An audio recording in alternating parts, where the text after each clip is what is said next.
জানো শিপু, অবসর তো রমজান মাস চলে আসলো। আর রমজান মাস চলে এসেছে সেটা বুঝলাম, কিন্তু অবশুরুতে মানে আবার কি? রমজান তো আসলো, তোর অবশেষে রমজান তো কেবল আসলো, তার অবশেষে কিভাবে হয়? অবশুরুতেই তো হবে। শিপুর বাচ্চা, ডিপ পেঁয়াজের মধ্যে আছো নাকি? ডিপ পেঁয়াজ মানে আবার কি? বুঝলাম না তো। ডিপ রসুন যদি হয় তো ডিপ পেঁয়াজ হবে না কেন? আরে ওইটা ডিপ্রেশন না, ওইটা ডিপ্রেশন হবে। যাই হোক, যে রসুন সেই পেঁয়াজ।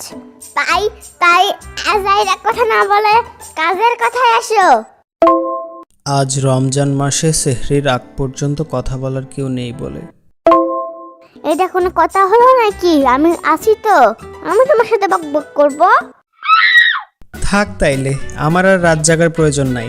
তোমার সাথে কথা বললে আমার মাথা এমনিতেই যাবে। কোথায় যাবে? আমিও যাব। আরে যাবে মানে হচ্ছে মাথা খারাপ হয়ে যাবে। ভালো ছিলে কবে আবার? ধুর, চুপ করো তো। যা ওযু করে আসো, নামাজের সময় হয়ে গেছে, আজান দিচ্ছে। আল্লাহু আকবার, আল্লাহু আকবার।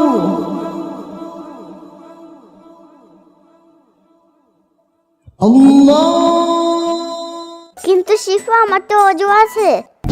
কখন ওযু করলা আবার? কালকে করেছিলাম, এখনো আছে।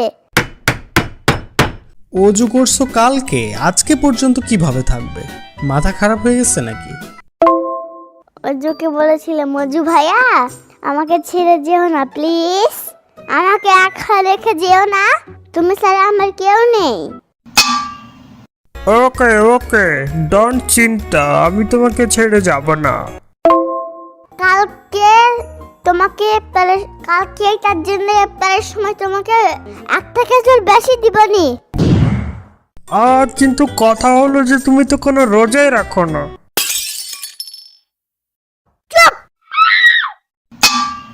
কথা তো ওইটা না, কথা হচ্ছে এতক্ষণ কিভাবে তোমার ওযু থাকে? একবার মুতুও করনি নাকি? না, পাদু দিয়েছিলাম একবার ধীরে করে, দিয়ে আল্লাহর কাছে মাপ চাইছি। তাহলে ওযু কি নষ্ট হয়ে যাবে? না, ওযু হবে না, তোমাকে আবার ওযু করতে হবে। আর ওযু ছাড়া নামাজ হবে না। আর তোমার নামাজ যদি না হয় তাহলে তোমার রোজাও হবে না। আচ্ছা তাহলে জলদি। দেখো, ওযু করে এসে আবার পাদু দিও না, তাহলে কিন্তু আবার ওযু করতে হবে। না,